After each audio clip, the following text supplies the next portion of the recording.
선한 사마리아인의 비유를 잘들 알고 계시리라고 생각합니다. 그런데 그 비유가 전하는 핵심적인 메시지가 무엇인지를 아시는 분들은 그렇게 많지는 않은 것 같습니다. 오히려 이 비유하면 강도, 그러면 마귀, 강도를 만난 사람이라고 하면 우리, 이 선한 사마리아인은 예수님, 이렇게 해석이 떠오르는 경우가 아마 대부분이라는 생각이 듭니다. 하지만 이 비유를 통해서, 이 선한 사마리아인의 비유를 통해서 주시는 핵심적인 메시지는 이렇습니다. 가서 너희도 이와 같이 행하라. 말씀대로 사랑을 실천하라는 것이 이 선한 사마리아인의 비유의 핵심 메시지입니다. 지난 시간 그리스도의 장성한 분량으로 교회가 자라기 위해서 버려야 할 것과 품어야 할 것이 무엇인가 함께 말씀에 귀를 기울였습니다. 간단하게 좀 설명을 드리자면 교회는 세상의 허망함을 본받지 말아야 한다. 세상이 죄 가운데서 방탕하고 더러운 정욕대로 행하는 것을 따르지 말고 바꿔 말해서 이 옛사람을 버리고 마음을 새롭게 하여 의와 진리의 거룩함으로 지으심을 받은 새 사람을 입어야 한다. 이렇게 말씀을 주시는 것을 함께 귀 기울였습니다. 오늘 말씀은 지난 시간에 우리가 함께 귀 기울였던 말씀을 보다 구체적으로 실천적으로 말씀하고 있는 내용입니다. 어떻게 새 사람의 옷을 입어야 되는가? 그 모습이 어떠해야 되는가? 구체적으로 실제적으로 나타내라는 말씀이에요. 이제 함께 말씀에 귀를 기울이면서 주시는 메시지를 듣도록 하겠습니다. 자, 먼저 버려야 할 옛사람과 입어야 할 새사람에 대해서 구체적으로 어떻게 말씀하는가? 함께 25절 다시 한 목소리로 보겠습니다. 시작. 그런즉 거짓을 버리고 각각 그 이웃과 더불어 참된 것을 말하라. 이는 우리가 서로 지체가 됨이라. 사도 바울은 버려야 할 옛사람과 입어야 할 새사람의 모습을 대비시키면서 먼저는 거짓을 버리고 이웃과 더불어서 참된 것을 말하라고 명령하고 있습니다. 근본적으로 이 거짓말이라는 것은 하나님께서 미워하시는 일이라는 것을 전제로 깔고 있는 거예요. 주목할 것은 여기 거짓을 버리고 참된 것을 말해야 할 이유로 우리가 서로 지체가 됨이라. 우리가 서로 지체가 됨이라 라고 설명을 하고 있다는 점입니다. 이 설명이 굉장히 중요한데, 그러니까 이 거짓을 버리고 참된 것을 말해야 하는 이유는 남에게 해를 끼치지 않도록 하기 위해서, 내 이익을 위해 남에게 해를 끼치지 않도록 하기 위해서, 서로를 격려하고 세워주는 일을 하기 위해서 그렇게 해야 한다라는 것입니다.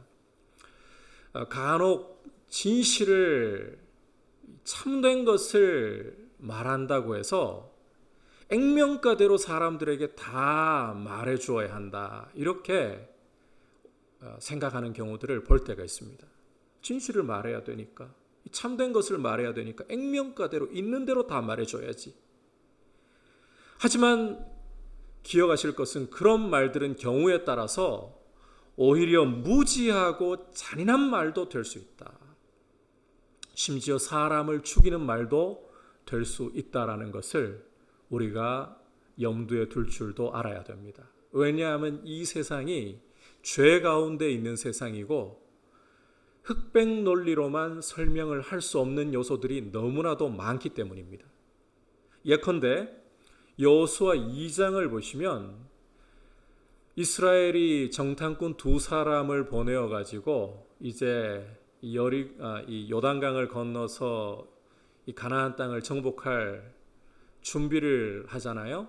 그때 라합이 이 정탐꾼 두 사람을 거짓말하면 안 되니까 숨겨주어서는 안 된다.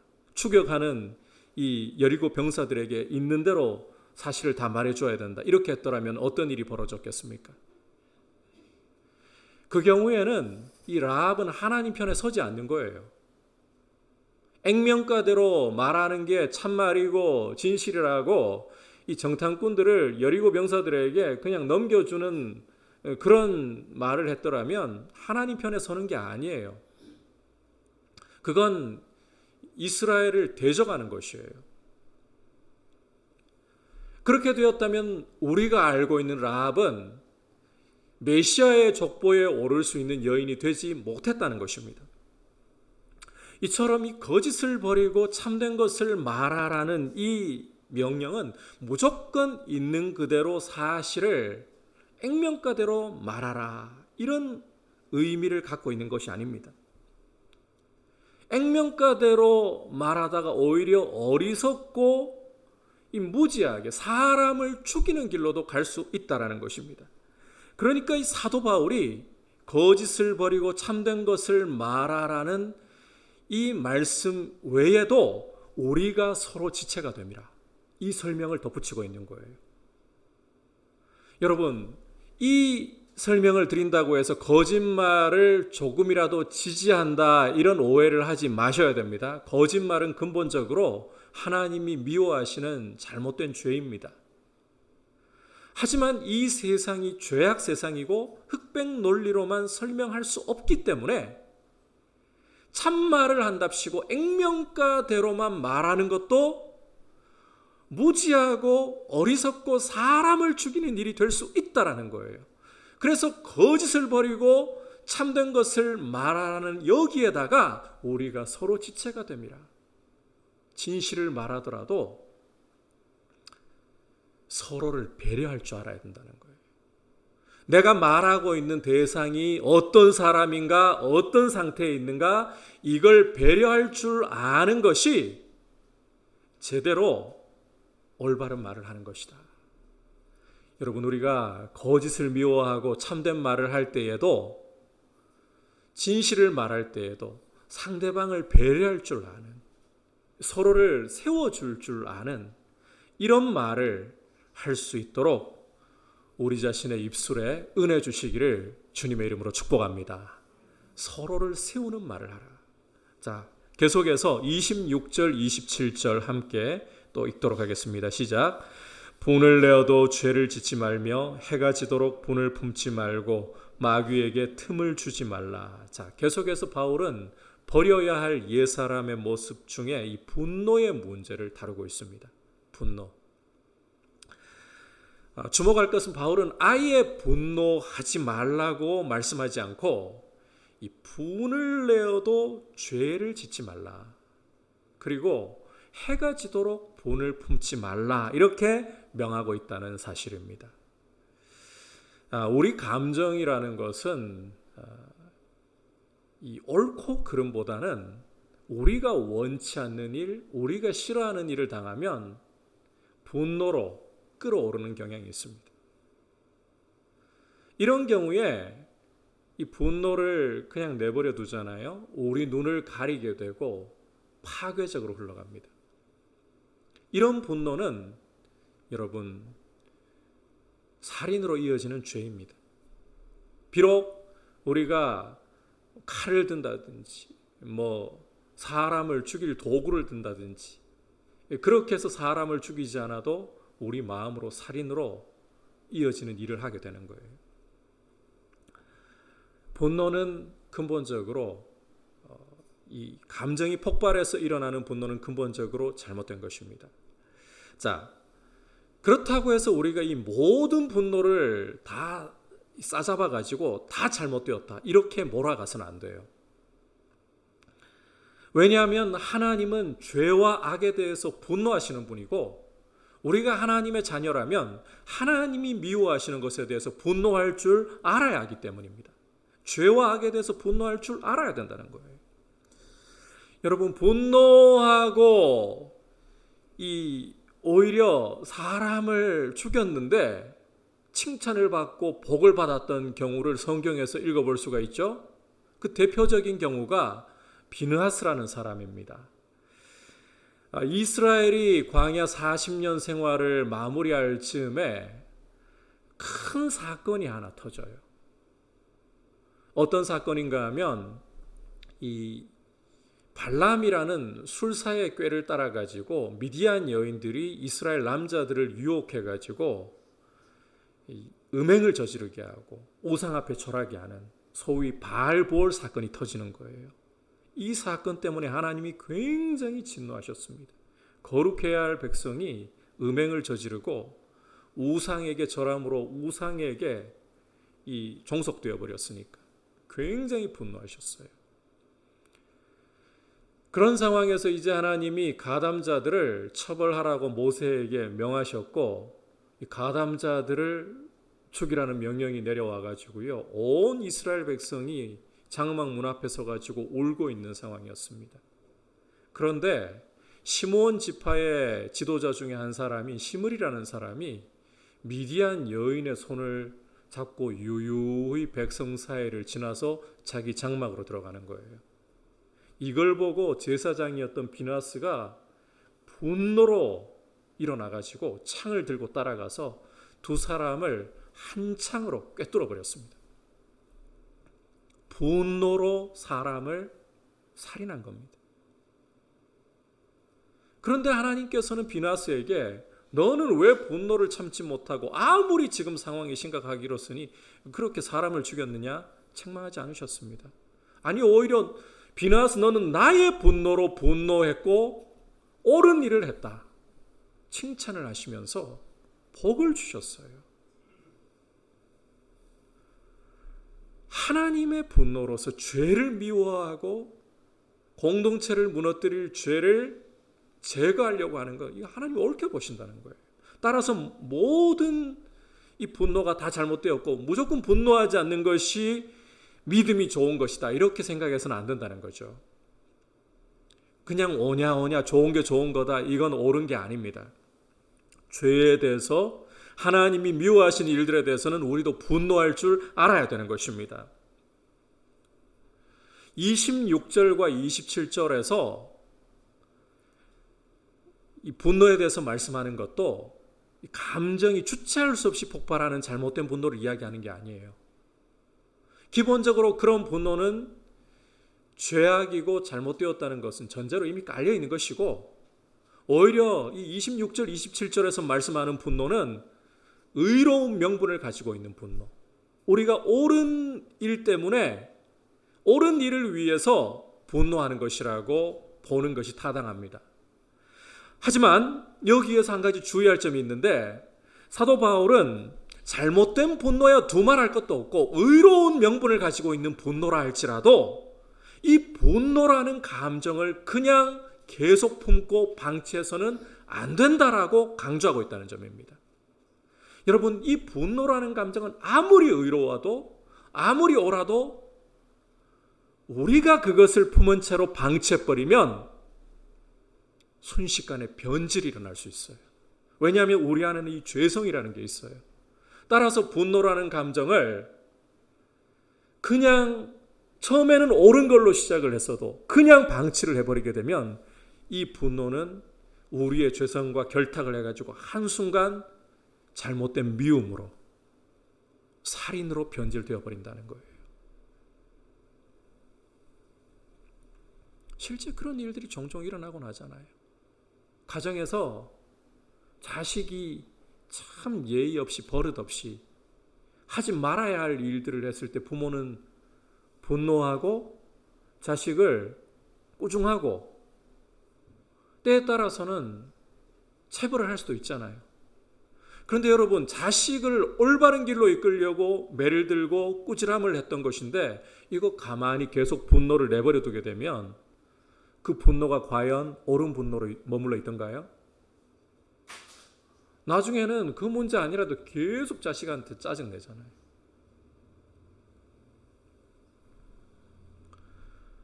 이렇게 우리 속에는 죄성이 있기 때문에 옳은 분노로 시작을 해서도 이걸 방치하면 안 된다는 거예요. 게다가 여기에 또 한 가지 우리를 무너뜨리려고 하는 요소가 더해 있습니다. 바로 마귀예요. 왜 이 분을 계속해서 품지 말라, 해가 지도록 분을 품지 말라고 말씀하고 있습니까? 마귀에게 틈을 주지 않기 위해서라고 말씀하잖아요. 여러분, 마귀는 호시탐탐 우리의 이 영혼을 노리면서 우리 안에 이 부정적인 감정을 이용해 가지고 우리 눈을 가려버리려고 합니다. 특히 분노라는 감정을 가지고 우리 눈을 가리고 옳은 길에서 이탈하게 하는 일에 있어서 마귀는 가히 천재적입니다. 누구도 따라갈 수 없을 만큼 천재적입니다.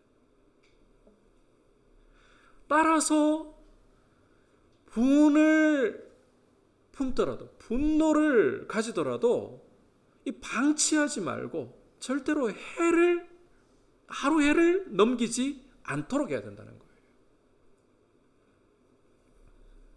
여러분, 분노의 감정이 어떤 우리가 불의한 일을 만날 때 끌어오를 수 있어요.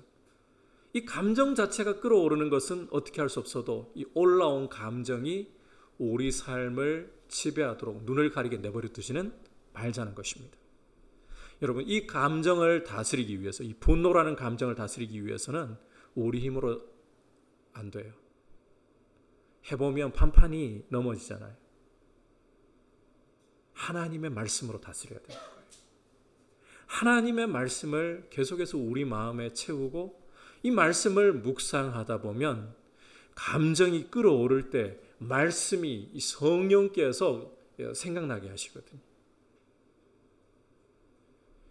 생각난 말씀으로 이 분노의 감정을 제어할 수가 있어요. 감정 자체는 죄가 아니에요. 어떻게 흘러가느냐가 문제인 거예요.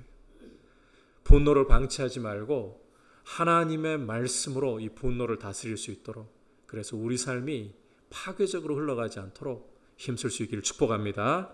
자, 계속해가지고 이제 28절 말씀 함께 읽도록 하겠습니다. 시작. 도둑질하는 자는 다시 도둑질하지 말고 돌이켜 가난한 자에게 구제할 수 있도록 자기 손으로 수고하여 선한 일을 하라. 자, 세 번째로 버려야 할 옛사람의 모습과 입어야 할 새사람의 모습으로 도둑질을 하지 말고 오히려 구제할 수 있도록 수고하여서 선한 일을 하라. 이렇게 말씀하고 있습니다. 성도는 도둑질하지 말라는 게 어려운 말씀 아니잖아요. 다 알고 있는 말씀이잖아요. 도둑질은 고사하고 게으르지 말아야 된다는 거예요. 성도는 게을러서는 안 돼요.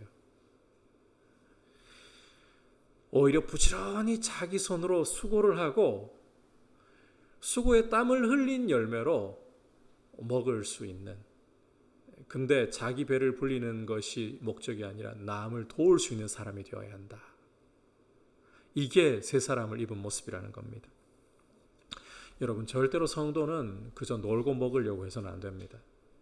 수고 없이 땀 흘리지 않고 공짜로 먹기를 좋아하고 남에게 짐이 되려고 하고 도둑질하고 남을 등쳐먹는 일을 성도는 결코 하려고 해서는 안 된다는 거예요.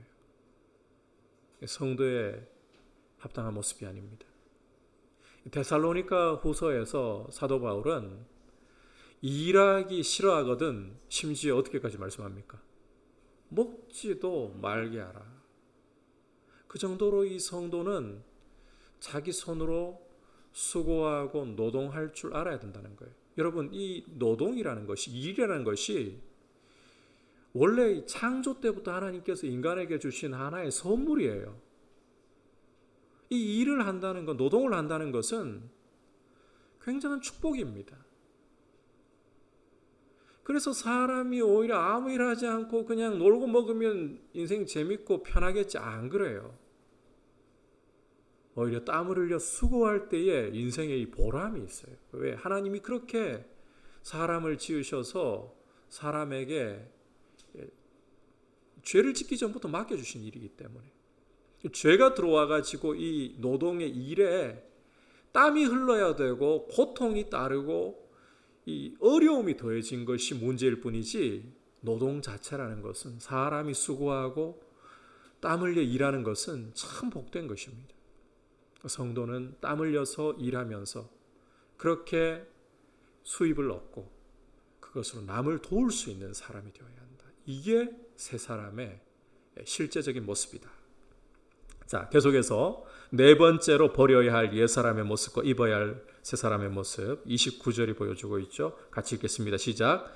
무릇 더러운 말은 너희 입 밖에도 내지 말고 오직 덕을 세우는 데 소용되는 대로 선한 말을 하여 듣는 자들에게 은혜를 끼치게 하라. 자, 이 말씀에서 이 더러운 말은 입 밖에도 내지 말라라고 하시는데, 여기서 이 더러운 말이라는 것은, 자, 잘 들어보셔야 됩니다. 외설이라든지 이 독설적인 언어라든지 이 악의적인 소문을 퍼뜨리는 것. 다시 한번, 이 외설, 음담패설이나 지저분한 말, 독설, 사람에 대해서 아주 독하게 말을 하는 것 있죠.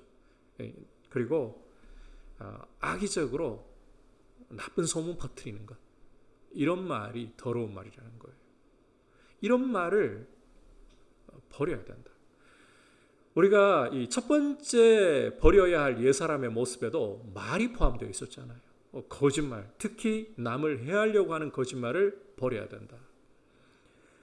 이 마찬가지로 이 외설적인 말이라든지 독설적인 말이라든지 악의적으로 나쁜 소문 퍼뜨리는 것, 정말 사람을 죽이는, 칼을 들고 사람을 죽이는 것보다 어쩌면 더 잔인합니다. 굉장히 잔인해요. 바울은 이와 같은 말들은 아예 입 밖에도 내지 말라고 단호하게 명령을 하고 있어요. 여러분, 요즘 사람들은 사실 자극적이고 재밌는 말을 굉장히 선호하는 편입니다. 물론 다 그런 것은 아니겠지만 옳더라도 진지하고 격식을 갖추고 품위 있는 말 고리타분하게 여기는 경향이 많아요. 제가 이런 말씀을 드린다고 해서 재미없게 늘 진지하게만 말하라 이런 이야기 드리는 건 아니에요. 재밌게 말씀하셔도 돼요. 하지만 재미있어도 여러분 저속하게 가지 말아야 된다는 거예요. 그리스도인들은. 성도는 이 입술의 말을 참 조심해야 됩니다.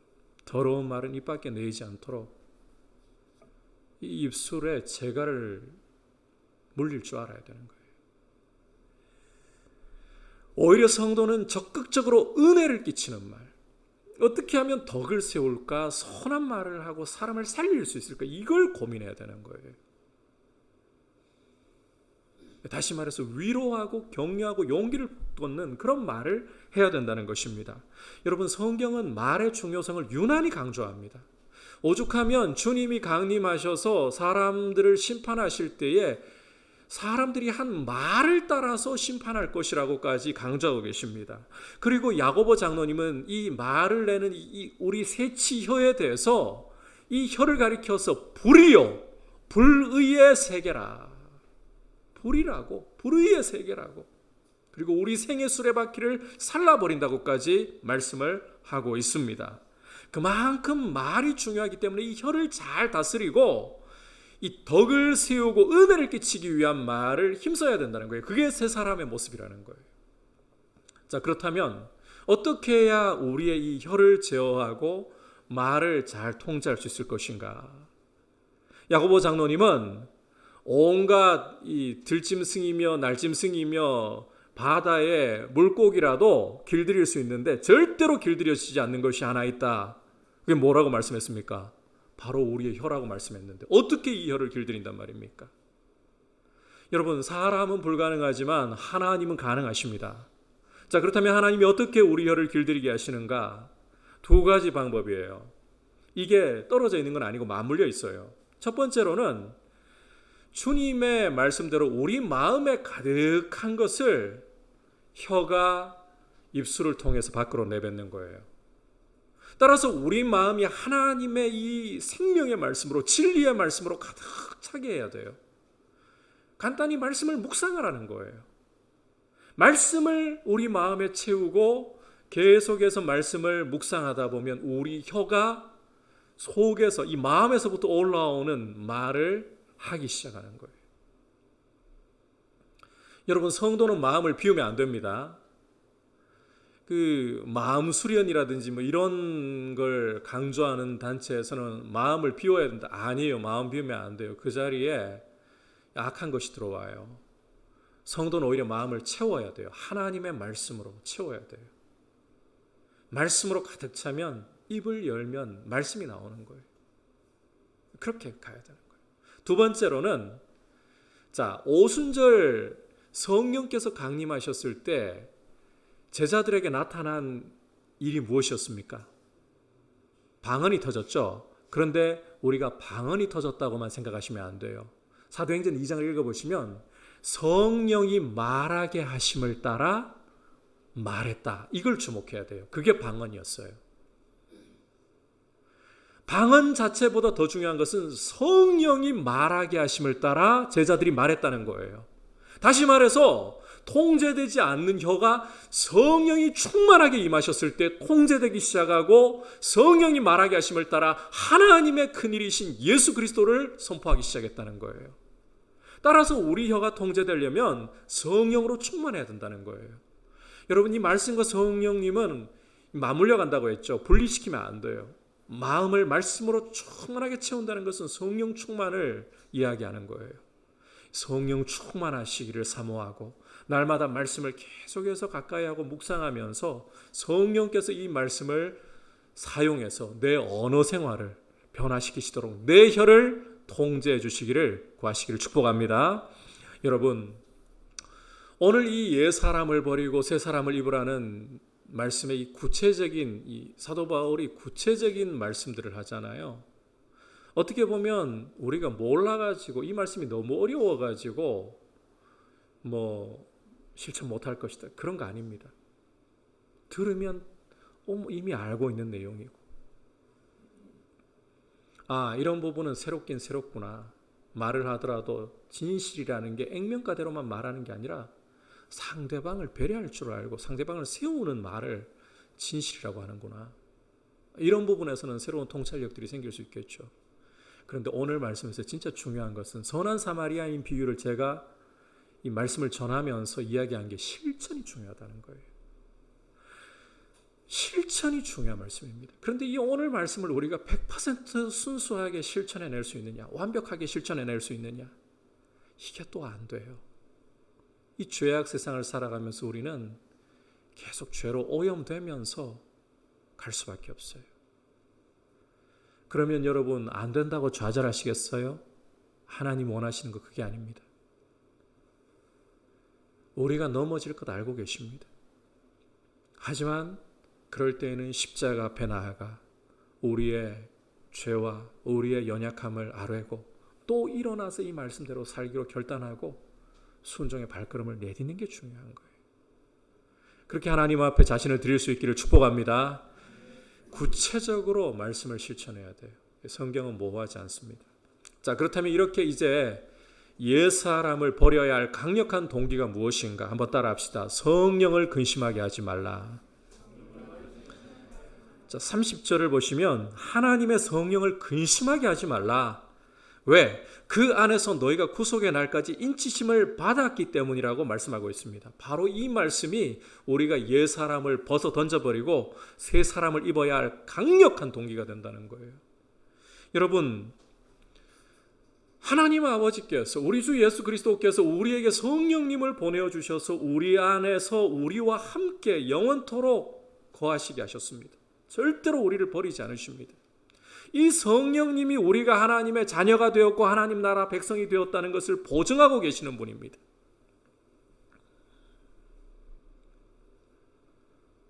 이 성령님을 근심케 하지 말아야 되는 거예요. 그리고 앞서 우리가 이 네 가지로 버려야 할 옛 사람의 모습들을 항목을 지어가지고 살펴봤는데 그 항목들을 여러분이 조금만 유심히 살펴보시면 전부 다 이 공동체의 형제들에게 해를 끼치고 공동체를 무너뜨리는 그런 죄악들이라는 것을 알 수 있습니다. 그런 죄악들이 성령님을 근심케 한다. 여러분, 거듭 강조하지만 성령님은 우리가 하나님의 자녀이고 하나님 나라 백성인 것을 보증해 주시려고 오셨습니다. 성령님은 성삼위 하나님의 삼위로서, 하나님으로서 우리를 모든 진리 가운데 인도해 주시려고, 예수님을 닮게 해 주시려고, 거룩하게 해 주시려고 오신 분이십니다. 우리와 영원토록 함께 계시면서, 우리 안에 계시면서 주님 앞에 서는 날까지 우리를 도와주시는 분, 그분이 성령님이신 겁니다. 다시 말해서 우리로 이 옛사람의 옷을 벗고 새 사람의 옷을 입게 하시고 그 옷이 아니라 우리의 모습이 되게 하실 분이 성령님이라는 거예요. 여러분, 성령님 없이는 우리 영혼은 살아날 수도 없었고 예수님을 믿을 수도 없었고, 성령님 없이는 하나님의 말씀을 들을 때에 깨달을 수도 없고, 성령님 없이는 말씀대로 순종하며 그리스도를 닮아갈 힘도 우리는 없습니다. 그분이 우리 안에 오셔서 우리를 성전 삼아 주셨어요. 성령님을 근심케 하지 말라. 여러분, 성령 충만하기를 사모하고 성령님이 우리를 이끌어 가시면 순종하기로 결단하시고, 우리에게 오셔서 우리와 함께 하시는 성령님께 자꾸 말을 거십시오. 우리와 대화하기를 원하십니다. 가르쳐 주십니다. 성령 충만하십시오. 자, 이제 마지막으로 결론입니다. 이 모든 것을 포괄하는 결론이 무엇이냐? 따라합시다. 하나님 아버지를 닮으라. 31절 32절 함께 읽겠습니다. 시작. 너희는 모든 악독과 노함과 분냉과 떠드는 것과 비방하는 것을 모든 악의와 함께 버리고 서로 친절하게 하며 불쌍히 여기며 서로 용서하기를 하나님이 그리스도 안에서 너희를 용서하신과 같이 하라. 자, 오늘 말씀이 지금까지 들었던 내용들이 많다. 이 구체적으로 항목 하나하나 짚으니까 말씀의 내용이 참 많다, 복잡하다 이렇게 느껴지더라도 이 31절과 32절에서 모든 것을 다 정리해서 포괄하고 있어요. 핵심이 뭐냐? 하나님 아버지를 닮으라는 거예요. 하나님이 우리 아버지이시므로 아버지의 자녀같이 하라는 겁니다. 이걸 기억하는 게 무엇보다 중요해요. 특별히 이 아버지를 닮으라고 하면서 사도 바울이 다시 한번 좀 항목을 이야기하는 부분이 앞에 거 정리하는 것이라고 했는데, 그래도 설명이 조금 필요한 부분이 있어서 설명을 드립니다. 너희는 모든 악독과 할 때 이 악독이라는 것은 원한을 품고 있는 완고한 마음을 가리켜요. 원한을 품고 있는 완고한 마음. 그 다음에 이 노함과 분냄은 우리가 익히 알고 있는 부분이고, 떠드는 것이라는 표현이 있죠. 이게 원문의 의미가 뭔가 하면 시끄럽게 떠드는 이런 이야기 하는 게 아닙니다. 화가 나가지고 분노를 이기지 못해가지고 버럭버럭 소리 지르는 걸 말하는 거예요.